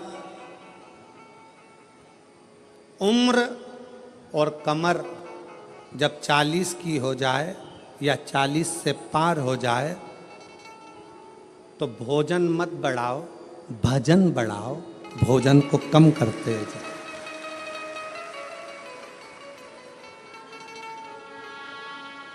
जम के बोलो जरा, क्या?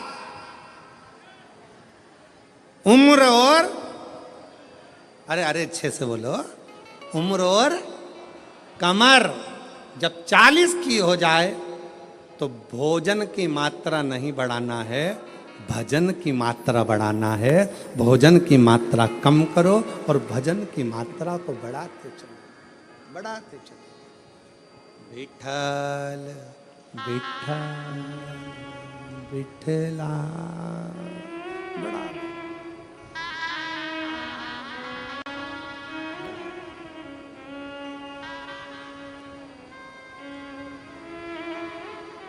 बढ़ाओ जितना बन सके। श्री शिवाय नमस्तुभ्यं, श्री शिवाय नमस्तुभ्यं, श्री शिवाय नमस्तुभ्यं, श्री शिवाय नमस्तुभ्यं। भजन की मात्रा को बढ़ाना, प्राण को, भोजन को कम कर दो, गलत भोजन कम कर दो, व्यसन कम कर दो।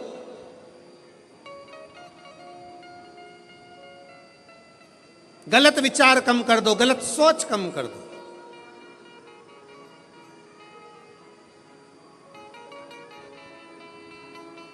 कल एक भैया प्रश्न कर रहे थे, गुरुजी भगवान विष्णु अपने शरीर पे राख नहीं लगाते, राखोड़ी नहीं लगाते, भस्म नहीं लगाते। भगवान ब्रह्मा अपने शरीर पर राख नहीं लगाते, भस्म नहीं लगाते, राखोड़ी नहीं लगाते, इंद्र नहीं लगाते, 33 कोटि देवता कोई अपने शरीर पर राख नहीं लगाता, भस्म नहीं लगाता। केवल शंकर जी क्यों लगाते? हमने उससे कहा इतनी सी बात तो तू तेरे घर वालों से पूछ लेता कि बर्तन को राख से क्यों मांजा जाता है। बोलो दी जी हो, जम के बोलो। बर्तन अच्छा है, साफ है, तो तुम उसको राख से मांजोगी क्या? जम के बोलो जरा। नहीं, बर्तन अच्छा है, साफ है, तो उसको आप राखोड़ी से मांजोगी, साफ करोगी? नहीं। बर्तन को राख से कब मांजा जाता है? जब उसमें थोड़ी सी झूठन लगने लगे तो बर्तन को राख से साफ किया जाता है। मेरे शंकर भगवान ने सबको प्रेरणा दी है कि लोभ, आसक्ति, तृष्णा, वासना और ये अपनों की झूठन जब अपने पर लगने लगे तो तन पर थोड़ी सी भस्म चढ़ा लेना चाहिए, तो ये झूठन दूर होती चली जाती है। ये झूठन दूर हो, ये संसार की झूठन है। ये लोभ, ये तृष्णा, ये आसक्ति, ये वासना, ये नाते, ये रिश्ते, ये कुटुंब, ये कबीले, ये वो झूठन है जो हमारे शरीर से लगती चली जाती है, लगती चली जाती है। इसको दूर करो।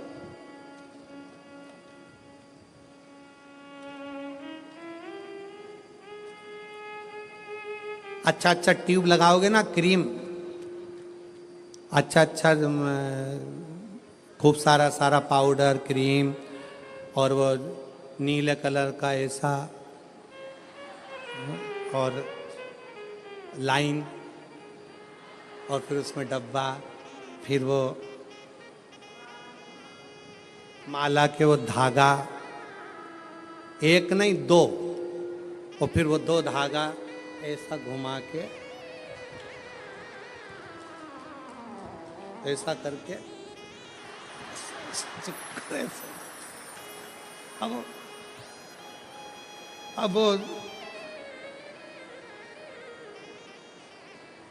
तुमने जितना क्रीम लगाया है, तुमने जितना स्नो लगाया है, तुमने जितना पाउडर लगाया है, ईमानदारी से बोलो, इतना क्रीम पाउडर लगा के तो लोग तुम्हारे पास में आएंगे ही आएंगे। बोलो सही है कि गलत है? आएंगे। अगर शंकर भगवान तो पहले से ही इतने ब्यूटीफुल थे, पहले से इतने सुंदर थे, इतने सुंदर,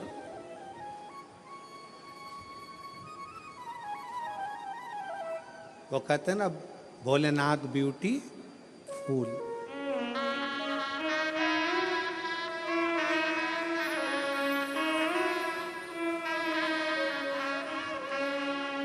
सिर पे गंगा लेवे कल्याण वो कर देवे, भोलेनाथ ब्यूटीफुल, जो नाम उसका लेवे भोले जी दर्शन देवे, भोलेनाथ ब्यूटीफुल।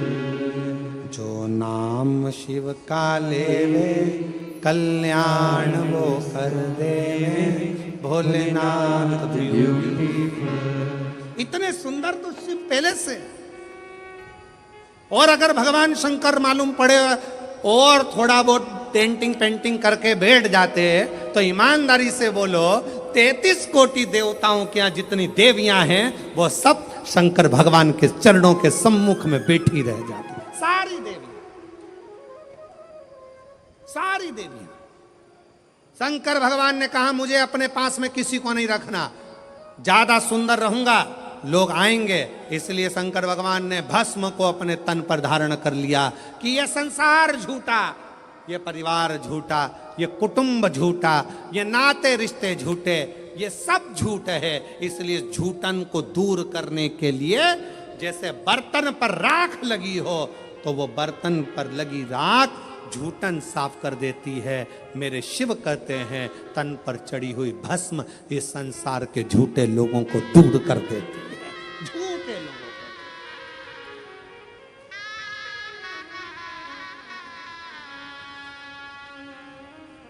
जो नाम शिव का ले कल्याण जी दर्शन देवे, भोलेनाथ ब्यूटीफुल। शिव स्वयं तन पर भस्म धारण करते हैं, स्वयं।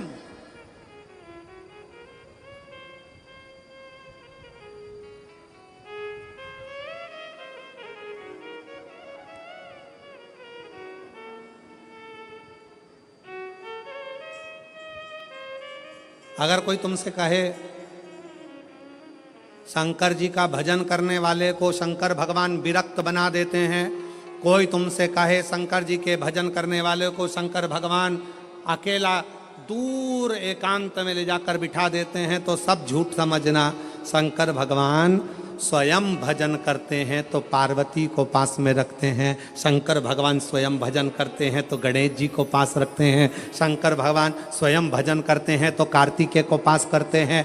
33 कोटि देवताओं में कोई एक देवता ऐसा बता दो जो अपनी पत्नी, अपने बच्चे, अपने रिश्ते, अपने नाते सबको साथ रखते हो। केवल एक शंकर भगवान हैं जो अपनी बहुओं को रिद्धि सिद्धि को भी साथ रखते हैं, जो अपने पोते आमोद प्रमोद को साथ रखते हैं, जो अपनी बेटी अशोक सुंदरी को साथ रखते हैं, जो अपनी बेटी जया विषहरा शामरी बारी दौतली देव उसको साथ रखते हैं। कोई एक देवता बता दो जो अपने पूरे रिश्तेदार के साथ अपने मंदिर में रहता हो। केवल एक शंकर भगवान जो अपने रिश्तेदार तो रिश्तेदार नंदी को भी अपने मंदिर में जगह देकर रखते हैं कि तू मेरे साथ में। केवल एक शिव है, शिव के सिवा कोई नहीं। शंकर भगवान कभी विरक्ति नहीं देते, शंकर भगवान परिवार को जोड़ देते हैं, शंकर भगवान कभी तुमको कष्ट नहीं देते, शंकर भगवान कष्टों से दूर कर देते हैं। दुनिया की ऐसी कौन सी बीमारी है जिसका इलाज शंकर की भक्ति ना कर पाई? एक पत्र है, देखिए।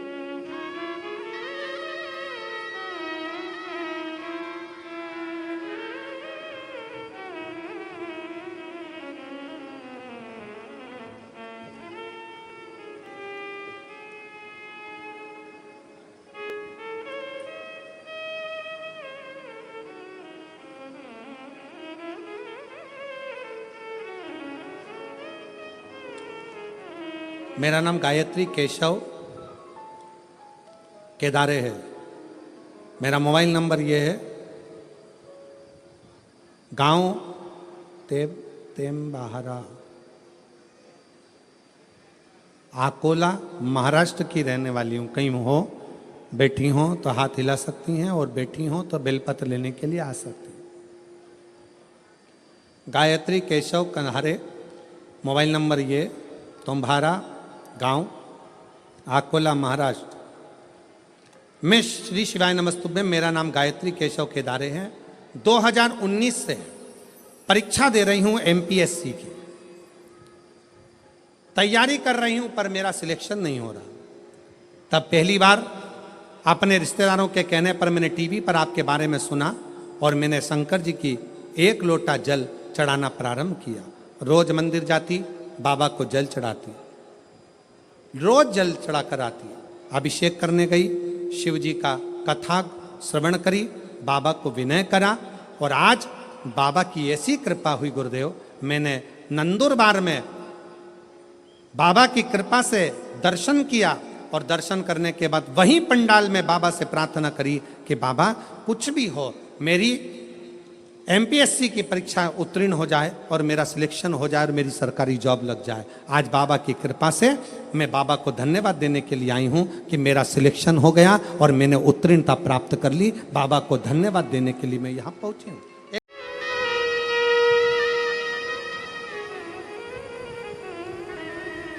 कोई कहे आपसे कि शंकर भगवान विरक्ति दे देते हैं, नहीं,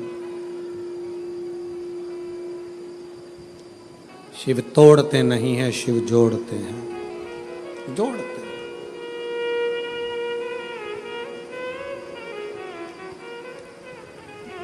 भगवान शंकर तोड़ने का काम नहीं करते, जोड़ने का काम करते, जोड़ते। अब वो आधारित है आपके विश्वास पर।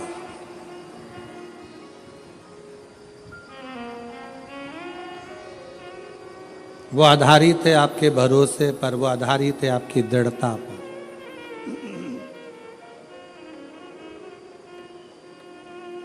जो जैसी भावना लाया वो वैसा ही फल पाया, नहीं खाली उसे लौटाया, वो मन ही मन हर्षाया, और कर दिया माला माल काशी वाले ने, लुटा दिया भंडार काशी वाले ने। शिव झूठे संसार से मोह को हटाते हैं। कोई ने कहा शंकर भगवान विरक्ति देते, किससे विरक्ति? सावधान होकर सुनिएगा जरा, किससे विरक्ति? शंकर भगवान आपको किससे दूर करेंगे? जो आपका अहित चाहता, जो दिखने में तो आपके करीब में होगा, जो दिखने में तो आपके नजदीक में होगा, दिखने में तो आपसे प्रेम स्नेह की वाणी बोलेगा, बात करेगा, पर अंदर ही अंदर वो आपसे ईर्ष्या कर रहा होगा। ऐसे ईर्ष्या करने वाले से मेरा शिव तुम्हें दूर करता चलेगा। आजा दूर। ऐसा ही फल पाया, जो जैसी भावना लाया, वो वैसा ही फल पाया, नहीं खाली उसे लौटाया, वो मन ही मन हर्षाया। आप जितना जितना कोई कहे शंकर विरक्ति, किससे विरक्त कर देते हैं, किससे दूर कर देते हैं? तो कहा जो आपके लिए घातक है, जो आपके लिए दुखदाई है, जो आपके लिए कष्टप्रद है, शिव उसको दूर कर देते हैं। शंकर माला माल काशी वाले ने लुटा दिया भंडार काशी वाले ने कर दिया माला माल काशी वाले ने कर दिया माला माल काशी वाले ने। शिव की आराधना आपको सुख दे, सुख।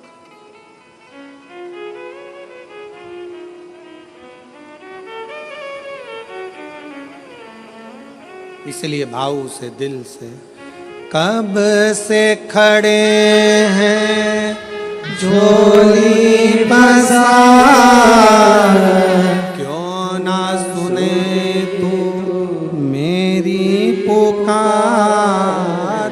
कब से खड़े हैं झोली पसार, क्यों ना सुने तू मेरी पुकार। मुझे तेरा ही सहारा है मेरे भोले बाबा, मुझे तेरा ही सहारा है मेरे भोले बाबा। मैंने तुम्हें ही पुकारा है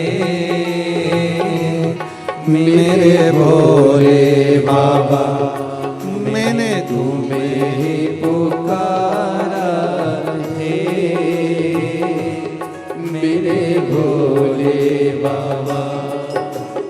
कब से खड़े हैं झोली पसार, क्यों ना सुने तू मेरी पुकार। कब से खड़े हैं झोली पसार, क्यों ना सुने तू मेरी पुकार।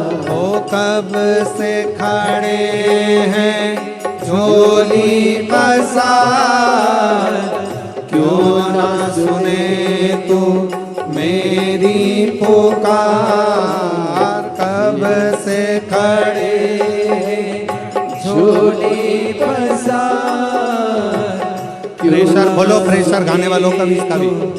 मेरी पुकार, मुझे तेरा ही सहारा है मेरे भोले बाबा, मुझे तेरा ही सहारा है मेरे भोले बाबा। दोनों हाथों से देख लो लगी है आज मंदिर में ये भीड़ भारी। दर्शनों के खातिर आए हैं लाखों नर और नारी। दर्शनों के खातिर आए हैं लाखों नर और नारी। आ जाए भोले बाबा, आ जाए भोले बाबा, तीनों ने पुकारा है मेरे भोले बाबा। तीनों ने पुकारा है मेरे भोले बाबा।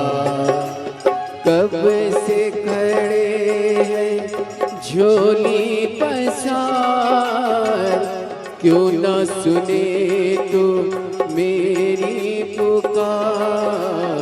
कब से खड़े हैं झोली पसार, क्यों न सुने तो मेरी पुकार।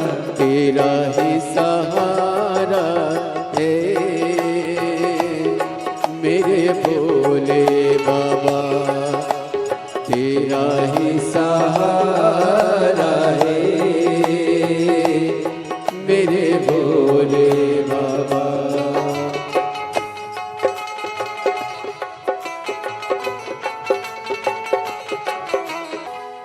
से हारे गम जमाने का हम लेके आए। जिंदगी से हारे गम जमाने का हम लेके आए। तू बता जहाँ में लोग अपने हुए क्यों पराए। तू बता जहाँ में लोग अपने हुए क्यों पराए।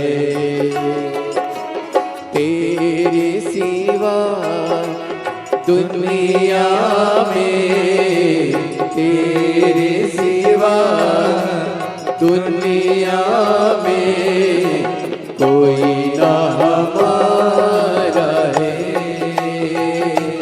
मेरे भोले बाबा कोई ना हमारा है।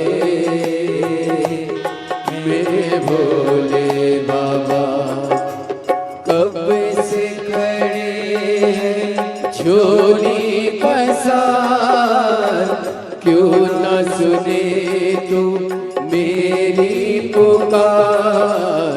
कब से खड़े झोली पसार, क्यों न सुने तू मेरी पुकार। तेरा ही सहारा है मेरे भोले बाबा, मुझे तेरा ही सहारा है मेरे भोले बाबा।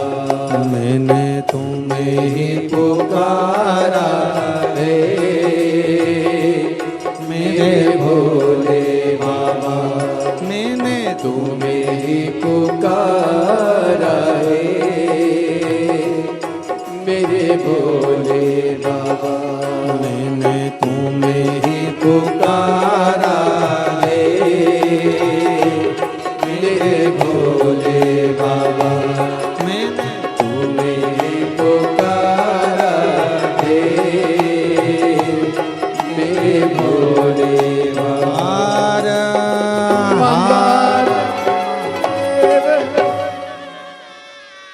अपने स्थान पर बैठकर भगवान देवाधिदेव महादेव से अपने हृदय की बात दिल से बाबा को प्रार्थना करिए, निवेदन करिए, विनय करिए।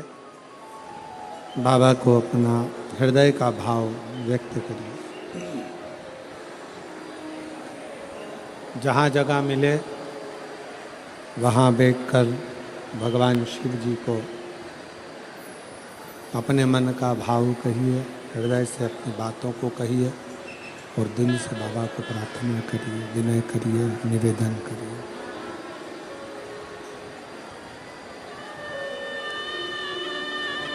सब लोग साथ में बोलेंगे, साथ में प्रार्थना करेंगे, साथ में विनय करेंगे, साथ में निवेदन करेंगे। बाबा को विनती करें, साथ में विनय।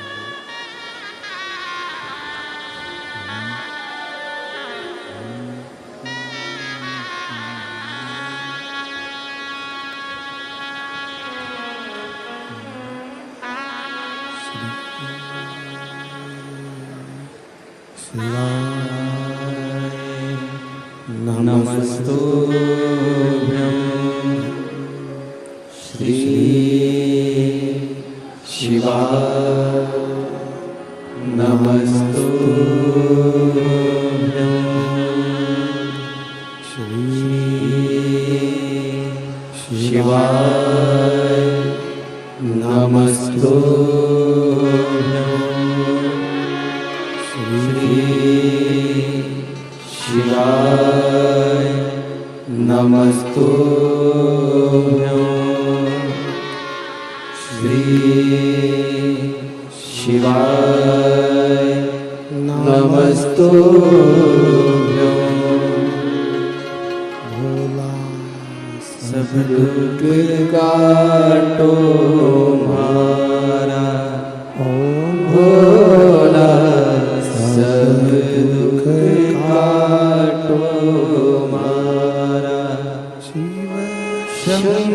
कर जपूं तेरी माला, भोले बाबा जपूं तेरी माला, भोला सब दुख काटो मारा। ओ भोला सब दुख काटो मारा। देश है मंगल मंगलकारी, देश है मंगल मंगलकारी,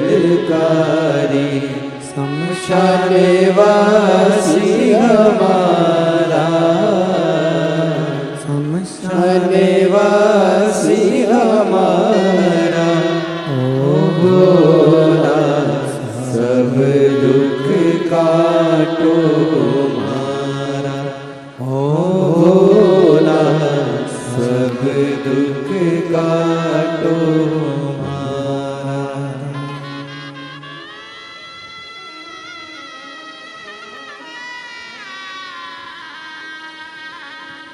देवरिति महादेव, भगवान शिव ओघड़दानी, त्रिकालदर्शी, कैलाशी, अविनाशी, भगवान शंकर की कथा कह रही है। शिव महापुराण वर्णन कर रही है।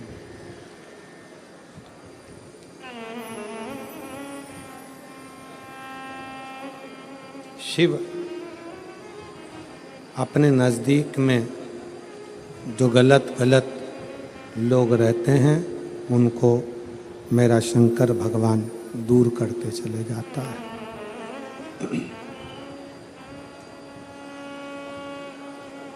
कात्यायन ऋषि शिव और पार्वती की तप साधना कर रहे हैं। स्कंद पुराण का नागरखंड कहता है, स्कंद पुराण का नागरखंड कह रहा है शंकर पार्वती की तप साधना स्वयं कात्यायन ऋषि कर रहे हैं। और शिव पार्वती की तप साधना कात्यायन ऋषि ने जब करी,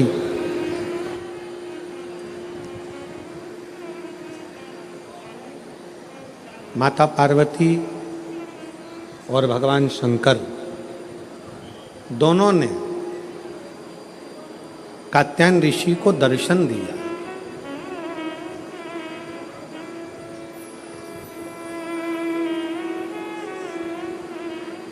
शिव जी ने भी दर्शन दिया और माता पार्वती जी ने भी दर्शन दिया। माँ जगत जननी जगदम्बा दुर्गा भवानी ने भी दर्शन दिया।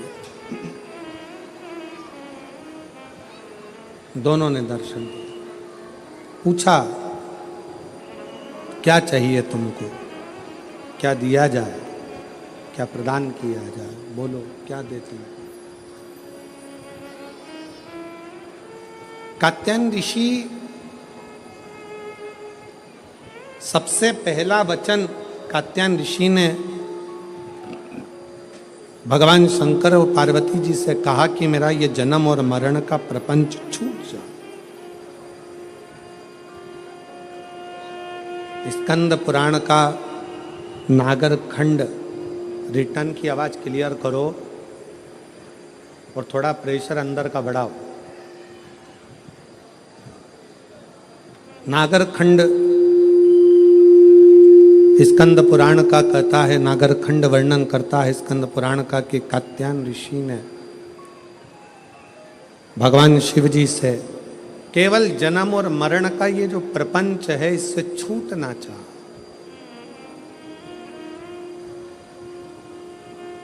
इससे मुक्ति कैसे मिले, इस जन्म और मरण के प्रपंच से हम छूट कैसे जाए। जन्म और मरण के इस प्रपंच से हमारा छुटकारा कैसे हो, इससे छूटे कैसे। तो कहा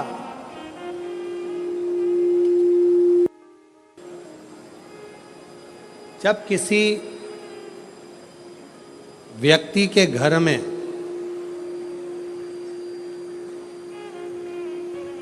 एक बेटी का जन्म होता है,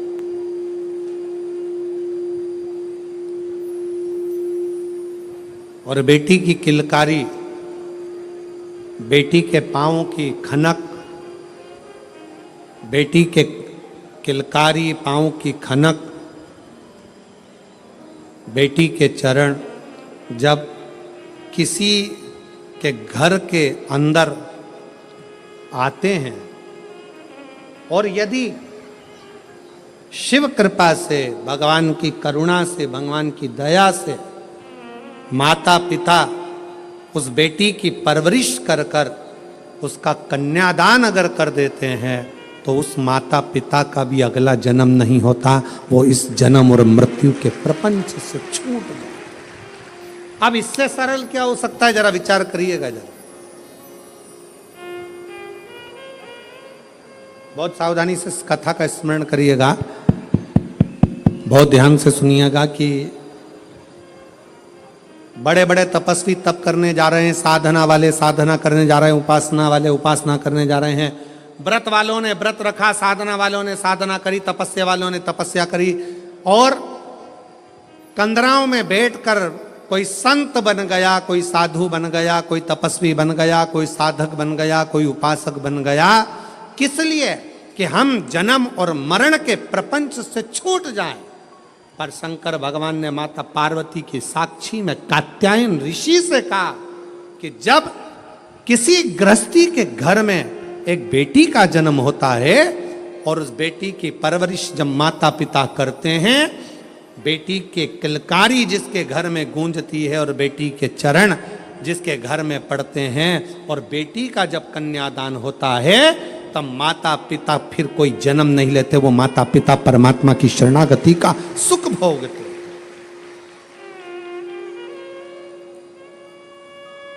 अब इसमें सबसे ज्यादा जरूरी चीज कौन सी है?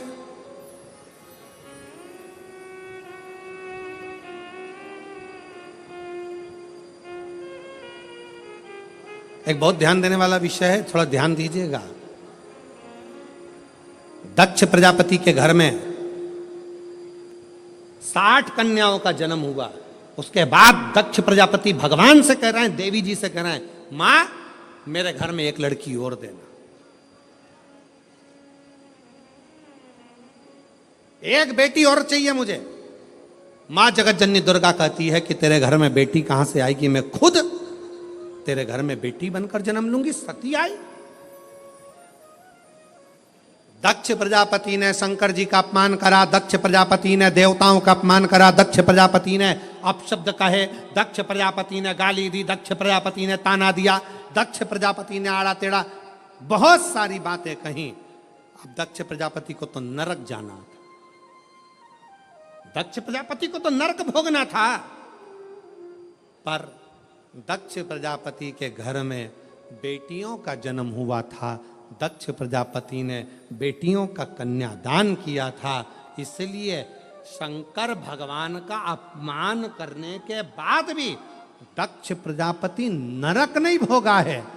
दक्ष प्रजापति मरण, शीश कटने के बाद बकरे का मुख लग गया, और बकरे का मुख लगने के बाद भी स्वर्ग भोगा है, वो दक्ष प्रजापति है, क्योंकि बेटी का जन्म ही प्रबल है।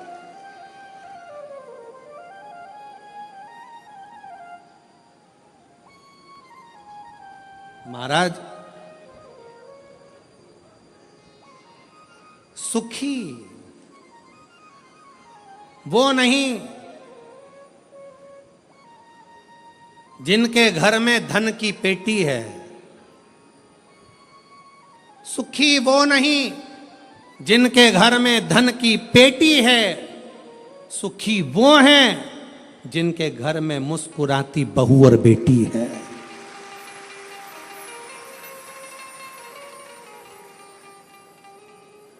जिनके घर की बहुओं के चेहरे पर प्रसन्नता हो, जिनके घर की बेटियों के चेहरे पर मुस्कुराहट हो, समझ लेना कि उस घर में भले धन ना हो, पर वो शंकर की कृपा उसके घर में सदा बनी हुई है, सदा।